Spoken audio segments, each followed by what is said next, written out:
Once the door closed behind me and Uraraka, I couldn't help but glance over my shoulder every few seconds, the brunette catching on this and gently taking my hand in hers.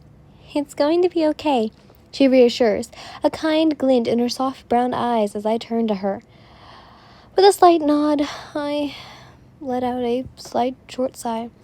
Sorry, I must just been on edge a little more recently, you know? I smile in hopes to ease my worries. She easily nods in understanding. I get it. We're all kind of dancing on the wanted list, too. Uraraka chuckles lightly as she trots down to the hallway leading to the staircase. Wait, you're a felon? I wonder out loud, surprised taking my features. She shrugs slightly before reaching a hand out to sit on the railing, lightly dragging along the wood as we descended the stairs, and the brunette turns her attention towards me. Only a little bit. Her voice answers and I pause, watching as she moved around the wreckage below, settling, knocked over chairs upright and out of the way. Oh, what? I snicker, now mocking her action and fixing the chairs to sit up as well. Her attention briefly flickers to me and then lightly grabs the elbow to get my attention. Oh no, you don't need to help, really. Uraraka quickly reassures, and I shake my head. I want to. It'd be impolite of me if I didn't. I reply, tone sad-faced and respected towards the brunette.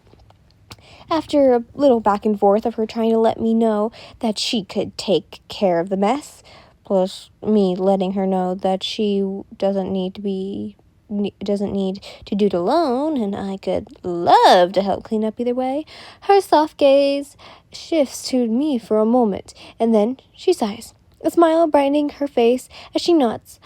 I'll take care of the tables, and you just work with the chairs, okay? I smile in return, knowing I had won her polite back and forth match as my head tilts with a nod of understanding. Of course. And so I got to work on turning the nearest fallen chairs into their correct position. And I'm doing so, my eyes glance up as Uraraka walks over to a nearby table that she'd been flipped, internally wondering how she managed to take care of it, like she mentioned earlier. My questions are swiftly answered as she places a hand on the wood, a brief glow glazing over the oak before it started to float. My eyes blink in both shock and awe as she pushed the object, causing the table to spin before placing her hands together and giving a small release. This caused the oak to stop floating and land on the floor with a small and soft clink, her head tilting in my way for a moment as she sweat drops. So that's what you meant by only a little bit, I lightly commented, smiling in her direction while she nods, and I turn away to continue my task of fixing the overturned chairs. Witches are known to be dangerous. That's why most of them hide away. And makes them so threatening is that either they are born with or without an ability. They have the skills to make potions that are rumored to be extremely harmful. So naturally, being known as one can lead to a misunderstanding, and that can bring you a fire envelope steak. Literally. From what she said, I'm assuming she's only at the risk of being on the wanted list due to that. I haven't yet met any witches before, so Uraraka would be the first, and despite the bad rep most apparently have, I've never been included to believe their heresy. That's why I was so calm when Eijiro informed me of his friends. I trust him, and if he trusts these people, I no doubt there's a reason he does so. Are you a full-fledged witch, or is it just your quirk? I wondered, after a few moments after witnessing her continue to fix the tables that had been cast away. She sets another one down before briefly lifting a hand to her hat and lightly tapping it. I'm still training, so don't worry. I'm mainly specializing in healing herbs and stuff. She quickly explains, bringing her hands up and waving them around. This little display causes me to chuckle, lightly waving my hand in a commenting notion. You don't need to assure me. I doubt you have any harmful intent. I try to ease her nerves, and she smiles sheepishly. True, I haven't spent much time with others outside of my friends, you know? Uraka states as she walks over and places a hand on another table. Of course, I agree. And with all the rumors around my kind, well, she continues, her pink cheeks puffing out some air and some exhaustion matter as she sets the table back. It makes sense. I don't blame you for being on edge, Uraka. I agree, voice light and friendly as I dust my hands off, taking a moment to glance over the room for any more chairs I could have missed. She must have noticed me stopping in the corner of her eye, her head tilting to look over her shoulder in my direction as she questioned, "Are you done with the chairs?" I nodded. "Yes, do you have, any cloths that I can wipe the table with? Some have crumbs." My voice comments while I'm eyeing one of the tables that hasn't been overturned during last night's events. She smiles gratefully and nods in return. "I think there's some behind the bar. I'll go get the broom." Uraka informs before trotting over and off into a room somewhat on the second story. As she does so, I take a moment to move behind the bar, pausing when I notice a few tankards left on it before picking them up and placing them in the sink station behind to clean later. I then find a pile of folded clothes in one of the cabinets, and in the middle of wiping off the bar when Uraka returns, broom in hand before getting to work. We chat for a while as we clean together, and once the sounds of a door clicking and creaking open meets our ears, my head tilts upwards to meet a few people coming down the staircase. Eijiro's attention meets mine after a few moments, and he sends me an almost revealed smile, my gaze catching the green-haired boy as he approaches with a friendly smile on his face. "I'm sorry I didn't get to introduce myself earlier," he states, and I mirror his light smile on my own, nodding my head in acknowledgement. "It's all right. I assume easily." "I'm assuming you will be picking up on that?" I wonder, a knowing look overtaking my expression as the leader nods confirmation, holding out his hand for me. "I'm Mizuki Midoriya," he introduced, and I take the intake of shaking his hand. "I'm just Yin," I reply, smiling almost apologetically for not being able to give my full name. He seems to nod in understanding, emerald gaze flickering back to the redhead standing a few feet away from the two of us. Eijiro had been in the middle of chatting with the blue-haired knight, his crimson eyes flickering in our direction once he felt our gazes on him, and then he trots over, glancing my way before focusing his attention on Midoriya. "Ida told me which room is yours, right?" The leader nods, and Eijiro nods in confirmation. "Great, go ahead and get settled in. Dinner is around sunset, and that's when we'll be informing everyone of the plan," Midoriya explains, a flicker of formality in his tone. Eijiro takes this moment to nod. "Thanks, Midoriya." The leader goes off and walks off, but pauses, his emerald green eyes flickering between the two of us before he clears his throat. "Don't forget to bring her up to the date on what's going on, Kirishima." And with that, Midoriya walks off, nodding to Uraka before she bids goodbye to me, and waving from across the room and following the emerald green boy behind the bar, into the back where the kitchen warns. After the two disappear, I tried and turned to smile at Eijiro. "I guess the talk went well?" I wonder, watching as his crimson eyes flicker down to me and his eyes seem to soften. "Yeah," he replies, eyes flickering up to the direction which the two had disappeared off 2 seconds later, before he finally cleared his throat, something shaking the thoughts of clouding his mind. "Is something wrong, H?" I ask, brows furrowing in concern in his actions. Move back to me, and he hesitantly shakes his head. No, don't worry about it." He shoots down, but a part of me twistens with suspicion. "Here, come on. Ida told me which room we'd be staying in, so let's go get settled in like Midoriya said." He brings up, gently snaking a hand into my own and waiting, looking down at me for the go. I watch him for a moment, staring up at his gorgeous crimson eyes and looking for the bothersome glint that was trying hard to be masked.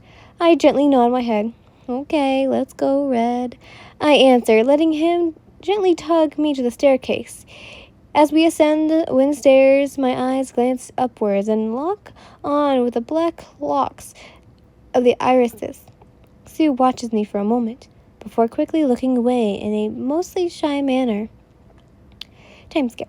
As night slowly falls, dinner time approaches, and by now, Eijiro was acting very fidgety and almost avoiding my eyes, alerting me that something was indeed wrong. A knock sounds on our door, and I glance his way, a worried expression settling on his features as he quickly stands to his feet.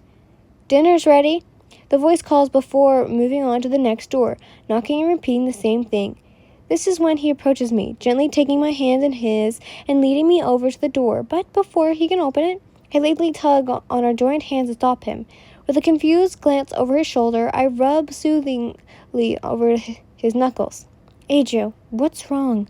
I ask, and he stares at me for a moment. Then he sighs. "I have something to tell you, but can it wait? Okay? Don't worry," he assures, once more, and my expression softens with a relief. At least he'll tell me later, right? I nod, I'm understanding, before he plants a gentle kiss on my cheek, and we exit the room. The dinner table was much more lively than I expected. It consists of everyone sitting around a table with food plastered across it for us to grab. I sat with the brown-haired witch on one side, while Eijiro sat on the other, me and Uraraka sparking up a conversation that seemed to get lost with the chatter mixing between everyone else at the table. A few lanterns between us had been lit, casting the room in a dim glow as we conversated and ate, and while I was about halfway through my plate, I laughing towards the brunette's stories of how she had managed to accidentally turn Kirishima's hair pink when her eyes light up with remembrance, and she turned to the redhead on the other side of me. "Oh, Kirishima, when do you want me to read you your color?" she questions, and I lean back so she can talk to the soldier beside me.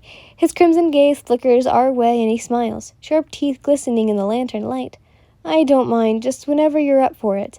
You know," he beams, clearly excited to get his hair back. I can't help but smile at the sight of him, the delightful expression he held slowly carving into my thoughts as I watched him converse with his friends. Wow, he really is handsome. And I gaze at him for a few moments, making his alluring existence before my eyes briefly flicker to the side, making notice of the black gaze watching me across the table. Sue glances my way once. I notice, and something perks to life in my brain, taking note that the frog hybrid isn't and hadn't said anything to me besides earlier when we met. I need to thank her for helping me escape, I internally commented, smiling graciously in the brunette's direction before tilting my attention to the side as Midoriya calls out to me. "Uraka told me you helped her clean up today." The leader wonders and I smile, nodding my head lightly in confirmation. "Thank you, Yin. There's no need to thank me, really," I assure with a gentle shake of my head. "Plus, it's the least I can do since you guys so graciously took us in," my voice comments after a moment, and Midoriya silently waves his hand towards me. Brushing off my previous statement, the leader perks up as if he had just remembered something. "Oh, right." He clears his throat, pulling the attention of the others around the table.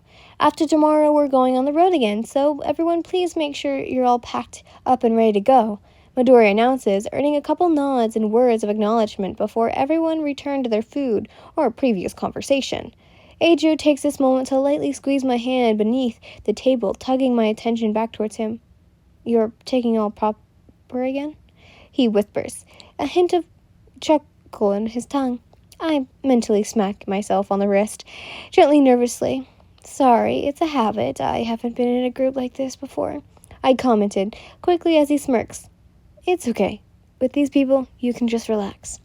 And after chewing her food, Uraka calls out to the redhead beside me again, causing me to lean back so I ate as they could conversate.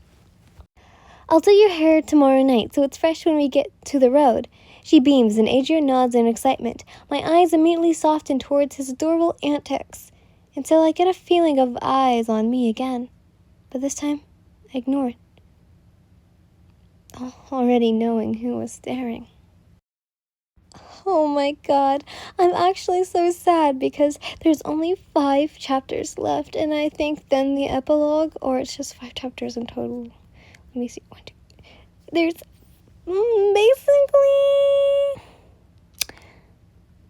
basically 6 chapters left. So, oops. But anyways, did you guys know that My Hero Academia ended? No, I'm so sad.